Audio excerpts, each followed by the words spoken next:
我而家就去，唔使戰書。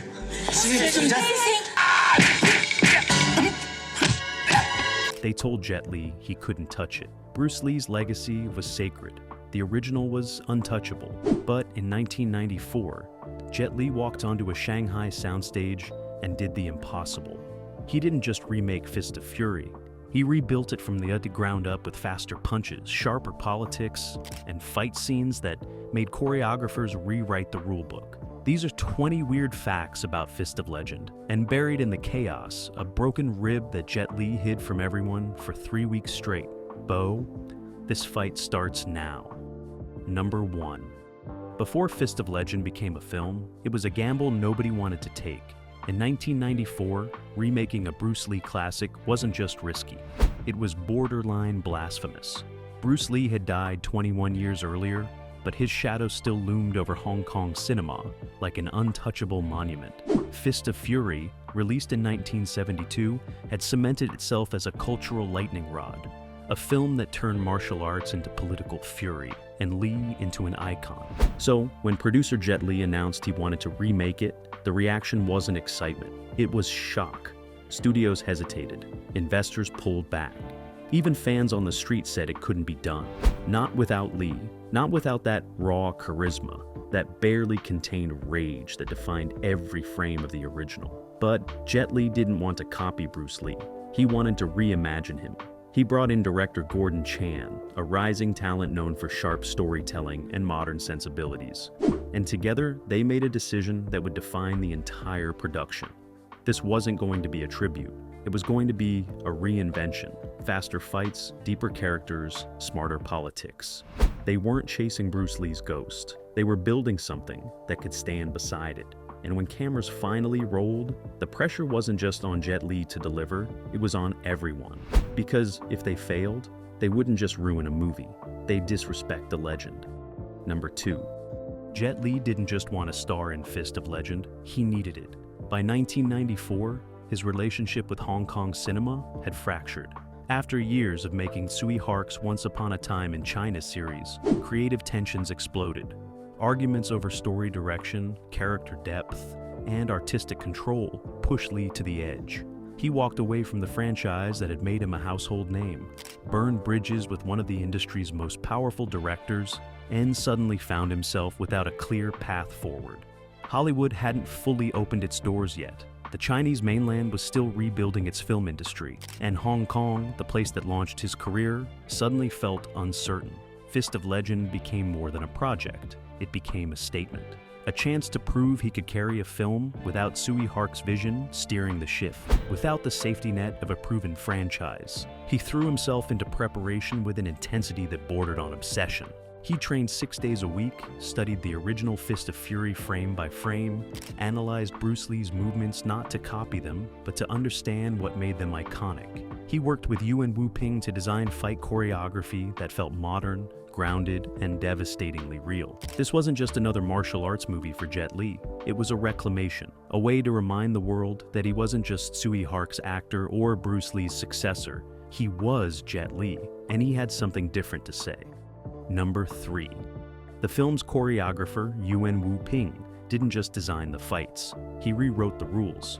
In the early 1990s, Hong Kong action cinema was dominated by wire work, exaggerated acrobatics, and fantastical movements. Fighters flew through the air, defied gravity, and performed moves that looked beautiful but felt impossible. Yuen had mastered that style. He'd choreographed some of the most iconic wuxia sequences in film history. But for Fist of Legend, Jet Li had a different vision.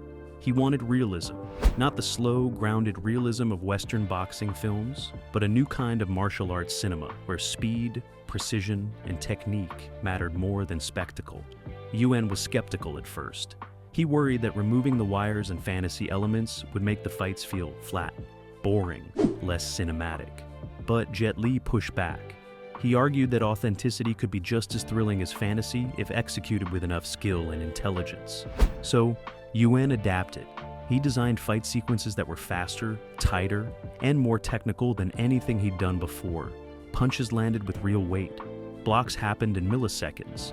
Footwork became as important as fists. The fights in Fist of Legend don't just look good. They look like actual combat between two highly trained martial artists testing each other's limits. And that shift, that commitment to grounded realism, it didn't just change the movie. It changed how action films would be choreographed for the next decade. When The Matrix hired Yuan Wu-ping 5 years later, it wasn't despite this approach. It was because of it.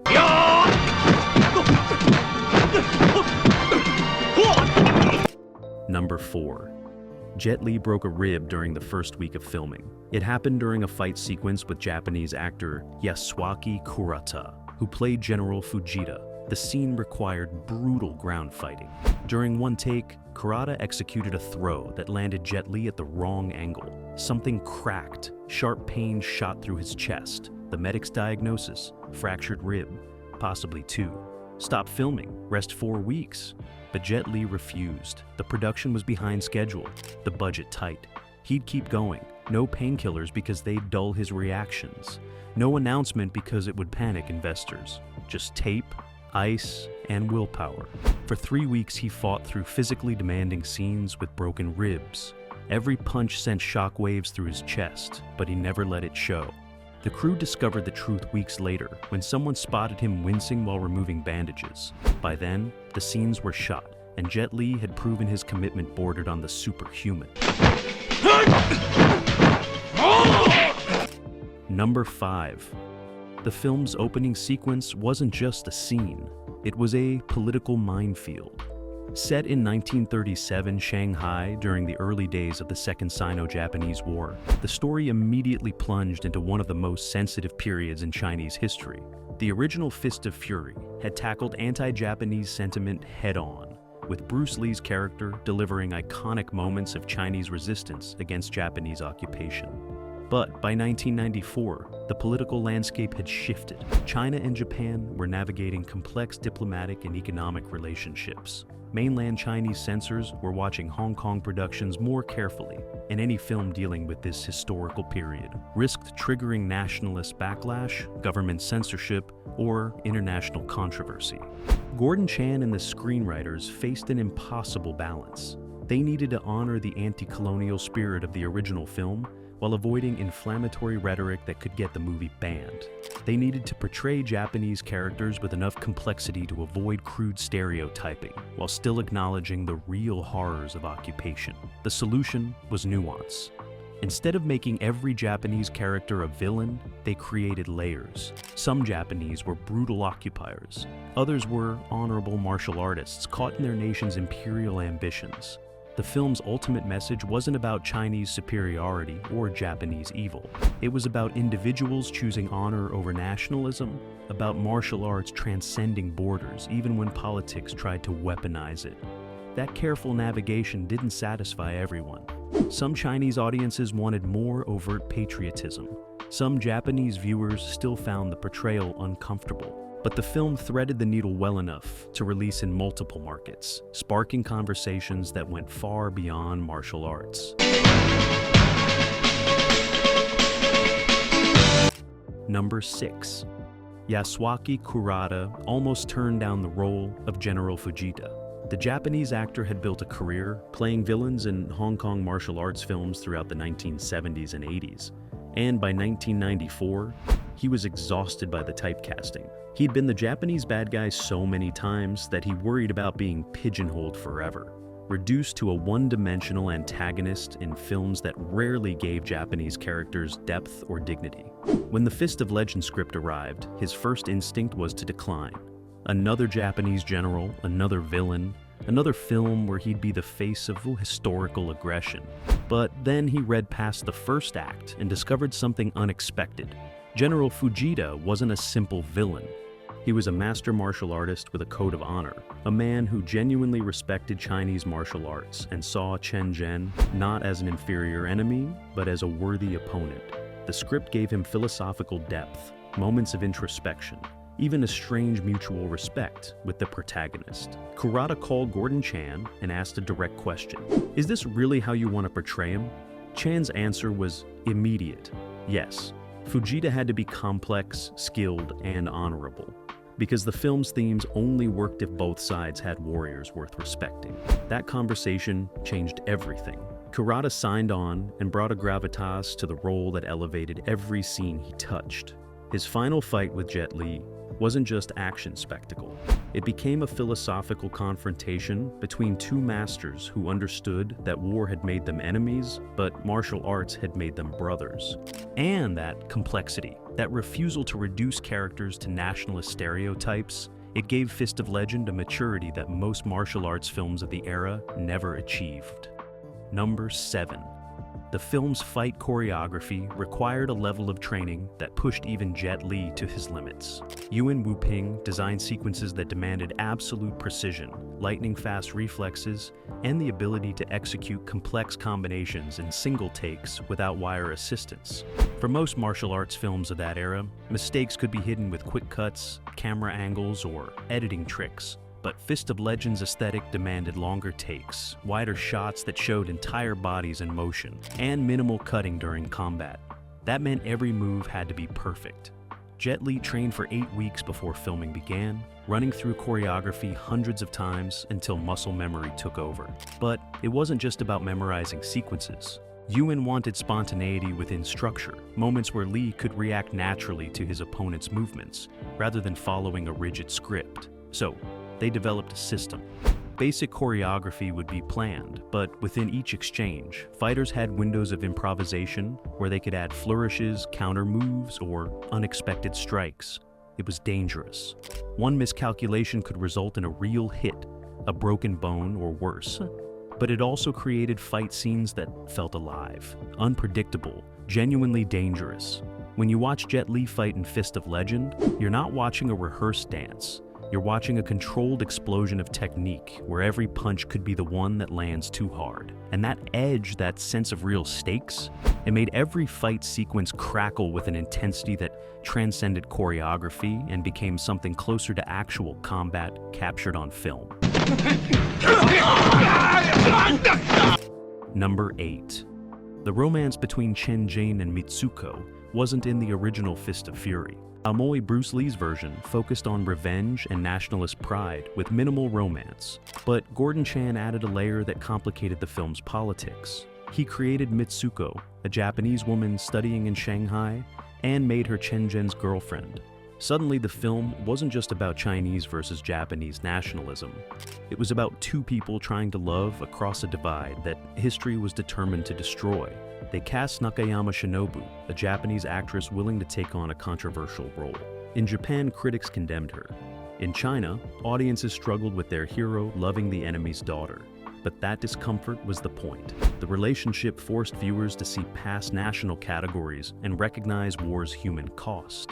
Their impossible romance became the emotional core that made everything matter. Number 9. The final fight between Jet Li and Yasuaki Kurata took 11 days to shoot. Not because the choreography was long, but because both actors and Yuen Woo-ping refused to compromise on perfection. This wasn't just action, it was philosophical culmination. Two masters, Chinese and Japanese, meeting in mutual respect, fighting to test their art's limits. Yuen choreographed distinct philosophies in conflict. Chen Jin's style emphasized speed and overwhelming offense. Fujita's blended traditional defense with explosive counters. The fight became a conversation. Each technique answered the previous one. Takes ran 10, 15, sometimes 20 attempts before Yuen called it acceptable. Jet Li's broken ribs screamed with every impact. Kurata pushed himself equally hard. When it finally wrapped, there was no celebration, just quiet acknowledgement. They'd created something rare, a fight satisfying both as spectacle and catharsis. Number 10. The film's controversial ending divided audiences and still sparks debate 30 years later. In the original Fist of Fury, Bruce Lee's Chen Jin dies in a blaze of glory, gunned down by Japanese forces while leaping toward them in a frozen frame that became one of cinema's most iconic images. It was operatic, tragic, and perfectly suited to the film's tone of defiant martyrdom. But Gordon Chan and Jet Li wanted something different for their version. They filmed an ending where Chen Zhen survives, walking away from the conflict rather than dying in it. The choice was deliberate. They wanted to suggest that true strength sometimes means choosing life over symbolic death, that survival and continued resistance might be more meaningful than martyrdom. But test screenings revealed sharp division. Many viewers, especially those who loved the original, felt betrayed. Chen Zhen's death had been essential to the story's tragic power, and removing it felt like cowardice, like the filmmakers were afraid to commit to the dark ending the narrative demanded.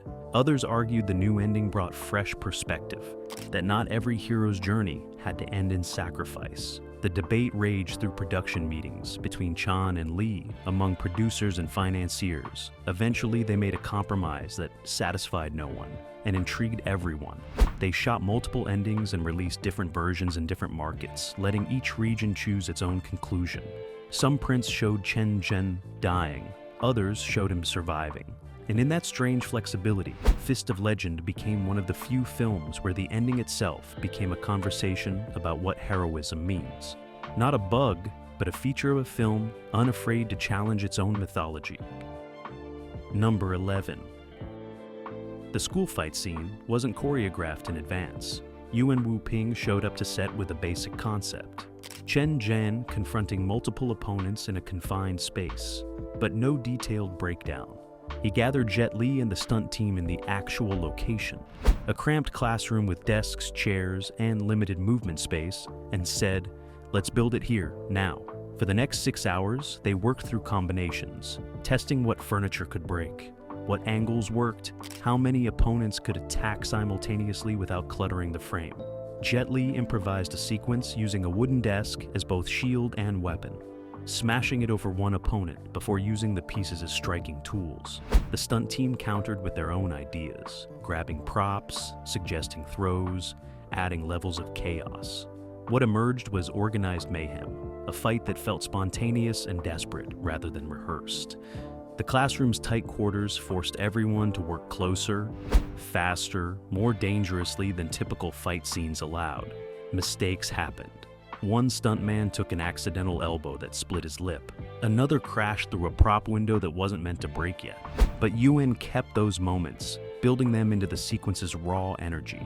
When you watch that scene, the desperation feels real because it was. They weren't performing choreography. They were problem-solving violence in real time, and the camera captured every improvised second. Number 12. Jet Li refused a stunt double for the film's most dangerous moment. The scene required Chen Zhen to leap through a second-story window, crash through the glass, and land in a shoulder roll on the ground below. Standard practice would use a stuntman for the jump and cut to Jet Li for the landing, but Li insisted on doing it himself in one continuous take. His reasoning was simple but stubborn. If the audience saw cuts, they'd question whether it was really him. If they saw it unbroken, the moment would have impact. The stunt coordinator fought him. The insurance company fought him. Even Gordon Chan tried to talk him out of it.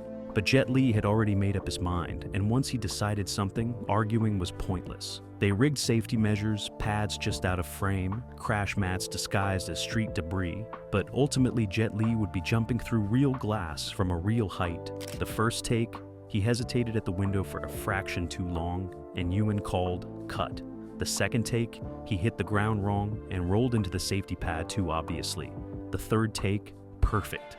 He burst through the glass without hesitation, tucked into a roll that absorbed the impact, and came up already moving into the next action beat.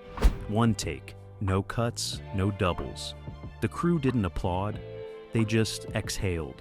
Because watching Jet Li work wasn't entertainment. It was watching someone turn his body into an argument about what human beings could survive. Number 13. The film's score almost drowned the action. Composer Joseph Koo created a sweeping orchestral soundtrack filled with dramatic crescendos, emotional strings, and thunderous percussion. It sounded epic in isolation, perfect for a historical drama or a romantic tragedy. But when they laid it over the fight scenes during early edits, something felt wrong. The music was fighting the action instead of supporting it, drawing attention to itself rather than amplifying the choreography. Jet Li watched the rough cut and immediately identified the problem. The score was treating the fights like background to emotional storytelling, when it should be the opposite. The fights were the story, and everything else was context. He asked Ku to strip it down, remove the melodrama, let silence and impact sounds carry more weight. Ku resisted at first. For a composer, being asked to do less felt like failure. But after watching the scenes again with Jet Li's notes in mind, he understood. The fights didn't need enhancement. They needed space to breathe. So he rebuilt the score with Restraint, using music to build tension between fights rather than during them, letting the sound of fists, feet, and breathing tell the story during combat. The revised version transformed the film's pacing. Suddenly the action felt more immediate, more visceral, more real. And the moments when music did swell carried genuine emotional weight because they'd been earned through silence. Sometimes the best score isn't the most dramatic. It's the one that knows when to disappear. Number 14. Nakayama Shinobu learned Mandarin phonetically for the entire film. She didn't speak Chinese when she accepted the role, and the production schedule didn't allow months of language study. So she worked with a dialect coach who broke down every line into phonetic components, teaching her not what the words meant, but how to shape her mouth, where to place her tongue, how to breathe between phrases. She practiced for hours every night, recording herself, listening back, adjusting tiny details of pronunciation until it sounded natural. The result was remarkable. On screen, she delivered her lines with emotional authenticity that convinced many viewers she was fluent. But between takes, she often had no idea what she just said. The other actors would discuss scene changes in Mandarin, and she'd smile politely, completely lost. Jet Li became her translator and protector on set, making sure she understood the emotional beats even if she couldn't follow the technical conversations. The approach had unexpected benefits. Because she couldn't rely on language to convey meaning, she focused intensely on emotional truth, physical presence, and subtle facial expressions. Her performance became more visual, more intuitive, less dependent on dialogue. And in a film where action often spoke louder than words, that instinctive approach made Mitsuko feel genuine even when the language barrier should have created distance. It proved that great acting isn't always about perfect technique. Sometimes it's about finding truth despite the obstacles. Number 15. The Japanese dojo sequence nearly caused an international incident. The scene showed Chen Zhan infiltrating a Japanese martial arts school, defeating multiple practitioners, and humiliating their master. In script form, it read as exciting action. On screen, it looked like cultural assault. When early footage leaked to Japanese press, reaction was swift and angry. Martial arts organizations called it disrespectful. Cultural critics accused the film of perpetuating anti-Japanese stereotypes. Some theater chains in Japan threatened to refuse distribution. The production scrambled to manage the fallout. They released statements emphasizing the film's message of mutual respect between martial arts traditions. They pointed to Yasuaki Kurata's dignified portrayal of General Fujita as evidence of balanced representation. They even invited Japanese martial arts masters to view the full film in context before judging isolated scenes. Slowly, the temperature cooled. Some Japanese viewers who saw the complete film acknowledged it was more nuanced than the leaked footage suggested. Kurata himself did interviews defending the production, explaining how carefully they had worked to avoid crude stereotyping. But the controversy left scars. Some markets edited the dojo sequence, shortening it or removing particularly aggressive moments. Others added disclaimer text emphasizing historical context. The incident taught everyone involved a hard lesson about cultural sensitivity in action cinema. You could choreograph perfect fights, craft compelling characters, and pursue artistic integrity. But if you misread the political moment, none of it mattered. The line between honoring history and exploiting it was thinner than anyone wanted to admit. Number 16. Fist of Legend introduced a fighting style to cinema that didn't technically exist. Jet Li's Jingwu Association martial arts looked authentic, historically grounded, and devastatingly effective. But the specific combinations, techniques, and philosophy shown in the film were actually a hybrid created specifically for the movie. Yuan Wuping blended elements of Northern Shaolin, Wing Chun, and modern Wushu, then added principles from Jeet Kune Do to create something that looked traditional but fought contemporary. The goal was to design a style that would be visually distinct from other martial arts films, fast enough to showcase Jet Li's speed, and grounded enough to maintain the film's realistic aesthetic. They succeeded too well. After the film's release, martial arts schools around the world started advertising Jingwu style classes, teaching techniques based on what they'd seen in the movie. Students would bring fight scene screenshots, asking instructors to teach them specific combinations. Some schools even claimed lineage to the fictional Jingwu Association depicted in the film, creating elaborate origin stories to legitimize their programs. Jet Li found it amusing and slightly disturbing. They'd invented a martial art for cinematic purposes, and now it was being taught as authentic tradition.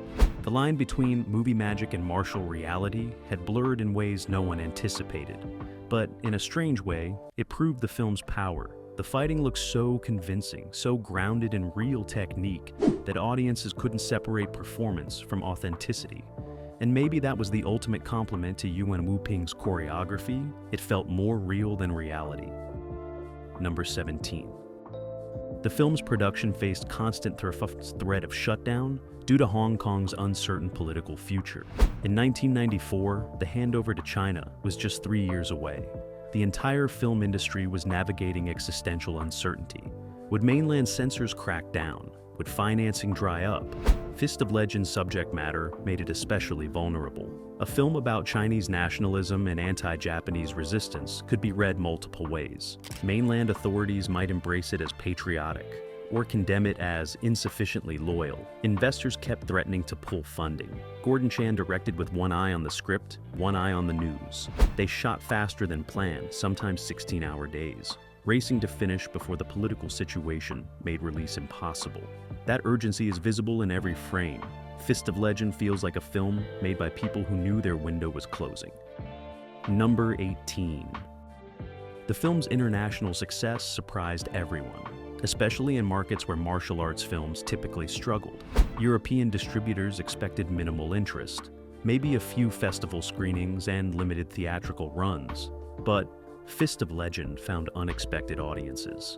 Martial arts practitioners in France, Germany, and the UK embraced it as the most technically sophisticated fight choreography they'd ever seen. Film students analyzed its cinematography and editing. Even mainstream critics, who typically dismissed martial arts films as lowbrow entertainment, acknowledged its craft. The reason was timing.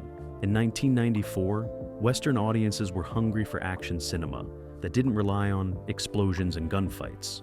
They'd seen Die Hard clones, they'd watched endless shoot-'em-ups, and they were ready for something that felt fresh, physical, human-scaled. Fist of Legend arrived at exactly the right moment, offering visceral action that depended on skill rather than firepower, fights that were fast enough to thrill, but clean enough to follow. The film became a cult hit in art house theaters, the rare martial arts movie that could play both midnight screenings for genre fans and afternoon matinees for curious cinephiles. That crossover success laid groundwork for martial arts cinema's broader Western acceptance. When Crouching Tiger, Hidden Dragon exploded globally 6 years later, distributors remembered Fist of Legend's surprise performance and knew there was an appetite for high-quality Chinese action. Jet Li's stubborn insistence on doing things differently, on prioritizing technique over spectacle, had created a blueprint. Not every martial arts film needed flying warriors and wire work. Sometimes the most powerful approach was also the most grounded. Number 19. Jet Li nearly walked away during post-production over creative differences about violence. Early edits included more graphic impact shots, blood effects, and brutal consequences that pushed the film's tone darker than he'd intended. He'd signed on to make a martial arts film with serious themes, not a gore fest. When he saw the cuts Gordon Chan was favoring, he erupted. They argued for hours, with Li threatening to disavow the film if it stayed too violent, and Chan defending his artistic choices as appropriate for the story's dark historical setting. The standoff revealed fundamental disagreement about what Fist of Legend should be. Chan saw it as a tragic war story, where violence had real costs, and martial arts couldn't escape bloodshed. Li saw it as a film about honor, technique, and the transcendent possibilities of martial arts even in dark times. Eventually, they compromised by creating two versions, a slightly more violent cut for mature markets and a cleaner version focusing more on technique for broader release. Neither man was entirely satisfied, but both recognized the alternative was torpedoing a project they'd invested years of their lives in. The compromise worked commercially. Different markets got versions suited to local tastes and ratings requirements, but Lee remained conflicted about the choice for years. In later interviews, he said he wished they'd committed fully to one vision rather than hedging. The lesson stayed with him. When he finally transitioned to Hollywood, he insisted on clear creative alignment before shooting began. Never again would he discover his collaborator's true vision in the editing room. Number 20. The film's legacy extends far beyond box office numbers or critical reception. In the 3 decades since its release, Fist of Legend has been cited as direct inspiration by dozens of action filmmakers, choreographers, and martial artists. The Wachowskis watched it repeatedly while developing The Matrix's fight aesthetic. Chad Stahelski, who would go on to direct the John Wick series, studied its pacing and camera placement.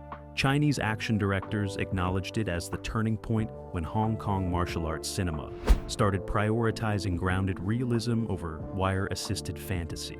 Martial arts schools around the world still use scenes as teaching tools, breaking down techniques, analyzing footwork, discussing the philosophy embedded in fight choreography. And Jet Li himself considers it one of his most important films, not his biggest hit or most famous role, but the one where he proved martial arts cinema could evolve without losing its soul. The film didn't just remake Bruce Lee's Fist of Fury. It redefined what martial arts films could be. Sophisticated enough for serious film analysis, technical enough for martial arts practitioners, entertaining enough for mass audiences. That combination is rare. Most films sacrifice one element for the others. Fist of Legend refused to choose, and in that stubbornness created something that still feels ahead of its time 30 years later. Not because it predicted the future, but because it understood what martial arts cinema had always been capable of when filmmakers had the courage to trust technique over spectacle. Bonus fact. After filming wrapped, Jet Li kept the traditional Chinese outfit he wore in the final fight, not as a souvenir, but as a reminder of what the film meant to him personally. He'd hang it in his training room, and before particularly difficult stunts or challenging projects, he'd look at it and remember the film where he'd fought with broken ribs, battled studio resistance, and proved he could carry a film on his own terms. Years later, when he donated items to a martial arts museum, that costume was one of the few things he refused to give up. Because Fist of Legend wasn't just a movie to Jet Li, it was the moment he stopped being someone else's vision of a martial arts star and became his own. The costume reminded him that sometimes the hardest fights happen off camera, and winning means refusing to compromise on what matters. In a career filled with spectacular roles and global success, that tattered practice outfit from a 1994 film remained his most treasured possession. But because it represented the moment Jet Li discovered who he was when no one else was directing him.